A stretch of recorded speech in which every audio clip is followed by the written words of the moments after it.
C'est bon, direct. Tout sérieux. Toujours. Faut.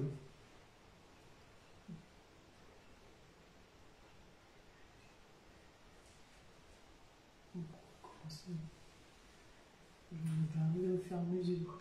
Bonsoir tout le monde. Bonsoir et bienvenue. Bienvenue dans notre cuisine. Bienvenue. Alors ce soir on va faire du foie gras. C'est bientôt les fêtes de Pâques. Et ben le foie gras c'est pas que à Noël. Oh. Donc j'avais testé une recette pour les fêtes de Noël. C'est Noël avant Noël quoi. Voilà. Et c'était excellent. Donc là je trouvais du foie gras en promo. Donc pas l'ouvrir. Donc voilà, donc j'ai acheté du foie gras. Alors il faut du foie gras cru bien sûr puisqu'on va le cuire et déveiner. Alors on va travailler à 4 mains. Donc là ça vous le trouvez en grande surface ou dans les magasins. Vous le trouvez aussi en surgelé ou alors en frais ou alors vous pouvez demander à votre boucher de vous le préparer. Alors ce qu'on va faire ce soir, parce que c'est une recette qui est réalisée en 2 étapes. Donc ce soir on va préparer le foie gras, donc on va enlever les nerfs et les veines et on va le faire mariner dans un récipient Bissell. Là on va faire le vide d'air pour vraiment que ça prenne tout l'arôme, des épices et de tout ce qu'on va mettre pour la marinade. Et donc demain, bon, rassurez-vous, si vous n'avez pas le Bissell, vous pouvez quand même faire la recette. Mais c'est mieux si vous me le commandez. Vous allez faire des économies de temps et d'argent surtout. Et donc demain, on va reconstituer notre foie gras, on va le mettre en boudin. Et on va le cuire à la vapeur. Alors moi j'ai le robot e-cooking, donc on le fera à la vapeur ou e-cooking. Et puis donc après, il faudra pas le manger tout de suite. Hein. Je sais, ça donne envie, c'est tentant, mais il faut attendre au moins une journée pour pouvoir le déguster. Voilà, donc ce sera, je pense, notre menu ce soir. de dimanche midi. Oui. Voilà, enfin un menu, non. Une partie, l'entrée. Avec un bon verre de vin blanc. Voilà, avec un bon verre de vin blanc. Donc on va commencer par prendre le foie gras. Alors c'est gras. Hein. Et on va le... Alors vous voyez, là je l'ai ouvert. Et on va regarder si on trouve des petites veines, des petits nerfs. Alors ouais, attends, on va prendre une deuxième assiette. Comme ça chacun va travailler. Tiens, chacun a un couteau, chacun... Tu prends le gros morceau. Et puis on va faire une marinade. Alors, on regarde là où il y a des petits morceaux. On va les enlever. Voilà, c'est juste rouge. Mais normalement, il est déveiné celui-ci. Donc ça devrait être bon.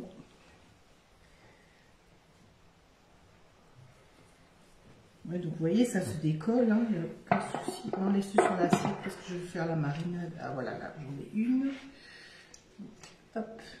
Alors, on a les mains chaudes. Donc si on a les mains chaudes, on va les passer sous l'eau. C'est assez facile. C'est facile à travailler. Bon, Junior, il n'a pas beaucoup de nerfs, quoi. Ben là, non, il était censé déjà être fait, donc ça m'a l'air à peu près bon. Le dernier que j'avais fait, il y en avait beaucoup plus. Après, ça dépend où vous l'achetez. Donc là, il y avait une promo en plus, donc je me suis dit, allez hop, on va profiter. Donc après, on va faire une marinade. Qu'est-ce qu'on va y mettre?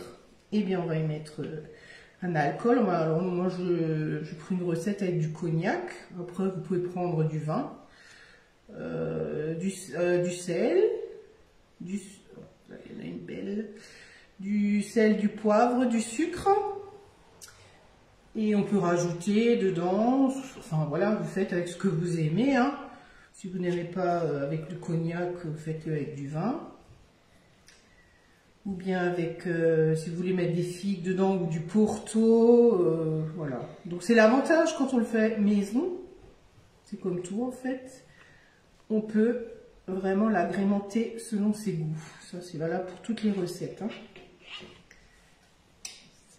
Bon, après, ça, c'est une étape qui n'est pas très agréable parce que ça colle.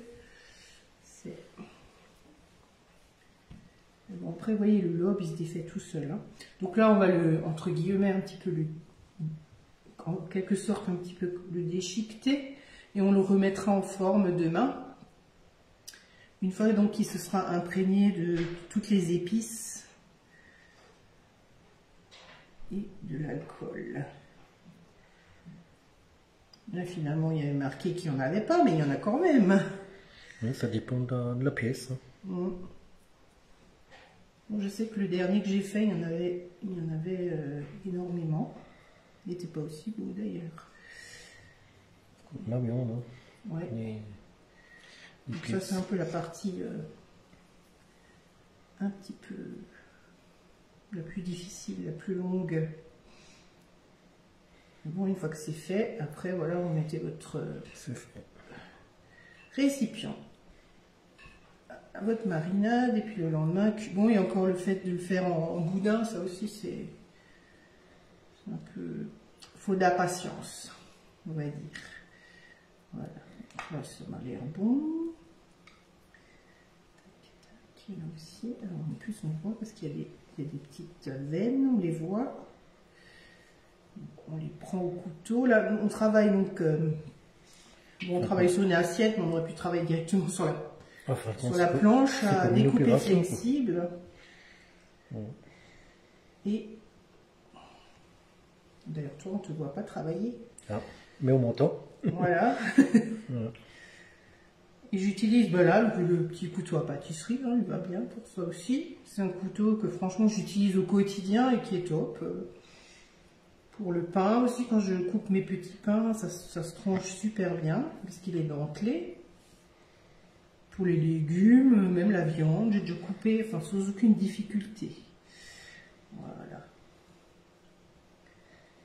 Et encore un petit peu. Et donc on va préparer la marinade. Je vous mettrai aussi la recette, hein, si vous avez envie d'en faire. Comme dit, là il y a peut-être des offres, des promos. Donc il faut en profiter. Et puis on fera du pain avec ça. Je vais aller demain là, au Moulin Yéni chercher de la farine pour accompagner donc le foie gras. Je vais faire un pain un peu spécial, avec de la farine d'hiver, avec des figues, des noix, je crois qu'il y a dedans. Je ferai un live aussi avec le pain, comme ça, parce que beaucoup de gens m'ont commandé le moule des 20 petits pains de table. Donc pour le façonnage, on ne fera pas des petits pains de table, on fera un pain sous forme de pain. Voilà, donc ça m'a l'air à peu près bon. Je vais aller me laver les mains, me dégraisser les mains et je vais préparer la marinade.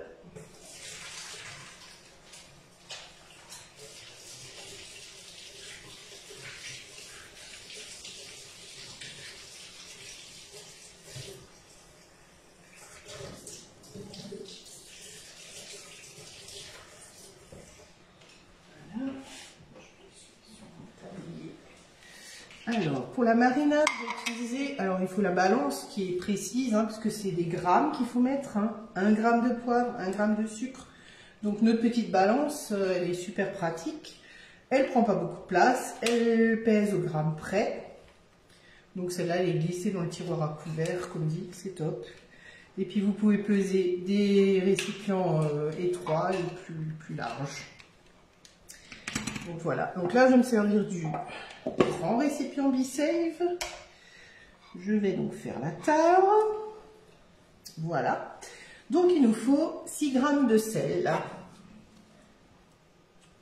Alors je vais peser 6 grammes de sel.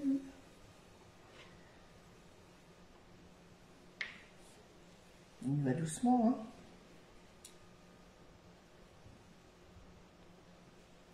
6 grammes de sel. Il nous faut 1 gramme de poivre. Donc moi je prends du poivre du moulin.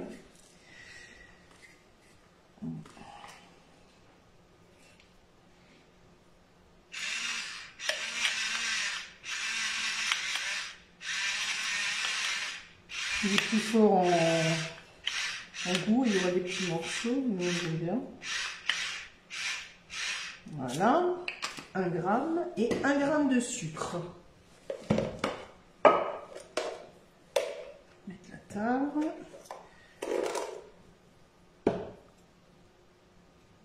Voilà, vraiment pas beaucoup.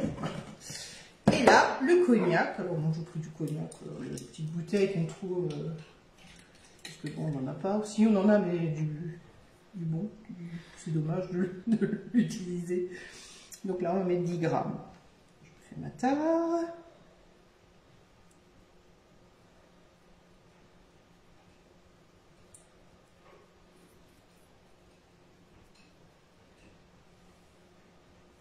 Voilà. Et voilà, et notre marinade elle est prête. Vous voyez, c'est vraiment pas, il n'y a vraiment pas grand chose. Hein. Donc on va mettre notre foie gras là-dedans. Je vais reprendre avec les doigts, donc en petits morceaux. Hein. C'est pas grave, demain on va le retravailler. On va lui donner une forme de boudin. Donc demain il nous faudra du film alimentaire pour faire les boudins.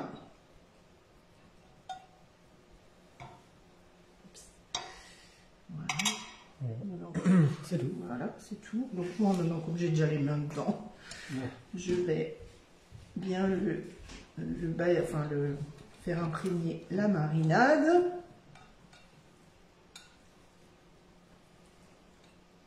En tout cas, ça sent super bon.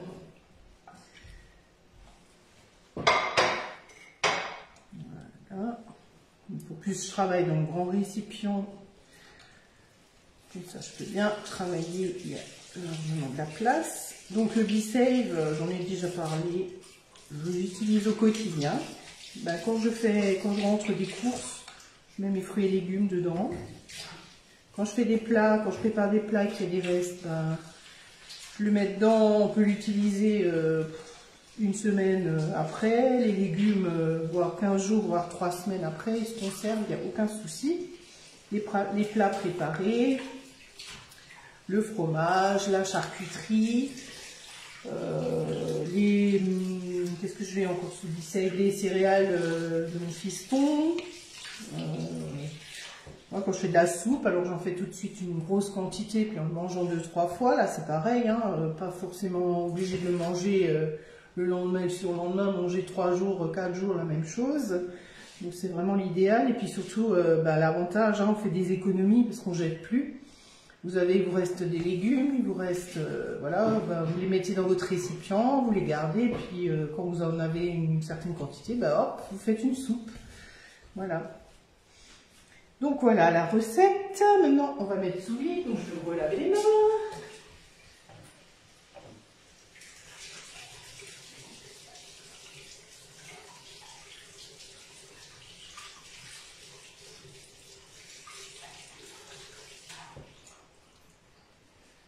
Voilà. Donc comment ça fonctionne? Donc c'est des récipients en verre, donc il y a des récipients rectangulaires, il y a 3 tailles, petit, moyen, grand, donc ça c'est le plus grand. Donc il y a un couvercle qui est en plastique ultra résistant avec donc un joint, c'est ça qui fera la fermeture, l'adhérence au verre, et il y a une valve. Donc je vais juste enlever ça. On a donc une pompe que j'ai toute une installation là. Donc voilà, donc la pompe sur laquelle donc, on a une tête d'aspiration qu'on va donc fixer sur la valve au-dessus du récipient. Donc je prends, alors, vous voyez là mon B-Save il est branché mais il ne fonctionne pas, il ne consomme pas d'énergie. Il va simplement, donc il reste sur le plan de travail, hein, parce que bon, quand vous l'aurez sur le plan de travail, vous allez l'utiliser. Et on met donc la tête sur la valve, on joue un petit peu, histoire qu'elle prenne et qu'elle adhère. Un petit peu de bruit, on lâche, et donc là le vide d'air se fait.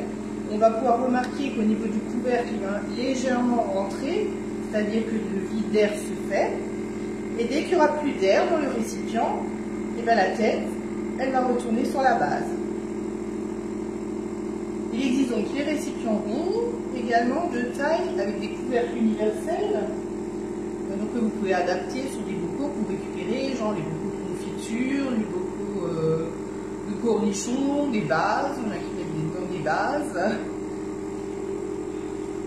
Je vais vous montrer. Je vais vous montrer un petit peu ce que j'ai dans mon frigo. J'ai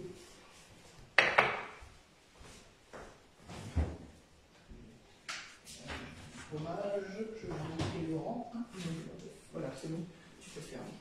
Donc là, j'ai le petit récipient dans lequel j'ai du blanc d'œuf. Alors là, le blanc d'œuf, ça se conserve 3-4 semaines facilement. J'ai, là, c'est un récipient de pot de confiture, j'avais un reste de riz. Donc vous voyez, j'ai mis avec le couvercle rond.